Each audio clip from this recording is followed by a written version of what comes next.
નવરાત્રીનો માહોલ જામ્યો હોય અને સુરેન્દ્રનગરની સ્વાદપ્રિય જનતા માટે કઈ નવું ન લાવી એવું તો બને જ નહીં. રાત્રે ગરબા રમી એટલે આપણને ભૂખ તો લાગે, એટલે તમને એમ થતું હશે કે ભાઈ સારામાં સારું સ્ટ્રીટ ફૂડ આપણને ક્યાં મળશે. અરે મારા વાલીડાઓ, તમને રાત્રે 2-3 વાગ્યા સુધી vada pav, dabeli, burger, Maggi, pasta અને પુલાવ તો ખાલી 30 રૂપિયામાં દઈ દેવાનો છે. આ સિવાય તમે જો નવરાત્રી કરતા હોય તો ચિંતા ન કરતા, તમને ફરાળની અંદર પણ તમને સાબુદાણાની ખીચડી અને ઘણી બધી વેરાયટીઝ ફરાળમાં પણ મળી રહેવાની છે.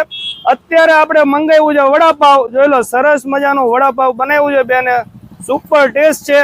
મેં તો ઓલરેડી ટેસ્ટ કરી લીધું છે.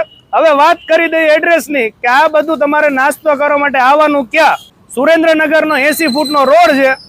નાયરાના પેટ્રોલ પંપની એક્ઝેક્ટ સામે જ તમને આ ધન્વંતરી ફૂડ ઝોન જોવા મળી રહેશે. આખો દિવસ શોપ ખુલ્લી જ હોય છે, પરંતુ અત્યારે નવરાત્રી સ્પેશિયલ લેટ નાઇટ તમારે 2-3 વાગ્યા સુધી આ બધી આઇટમ્સ મળી રહેવાની છે. આ સિવાય પણ તમને અહીંયા ઘણા બધા કોમ્બોના ઓફર્સ પણ મળી રહેવાના છે. એટલે કોઈ પણ તમારે રાત્રે લેટ નાઇટ નાસ્તો કરવો હોય તો હાઈલી રિકમેન્ડેડ છે. આ સિવાય પણ તમને તમામ કોલ્ડ ડ્રિંક્સ અને તમને હેવમોરના આઈસ્ક્રીમ અને કેન્ડીઝ પણ મળી રહેવાની છે. તો પછી મારા વાલીડાઓ પહોંચી જાજો. ચાલો મળીએ નવા વિડીયોમાં. Thank you. આભાર.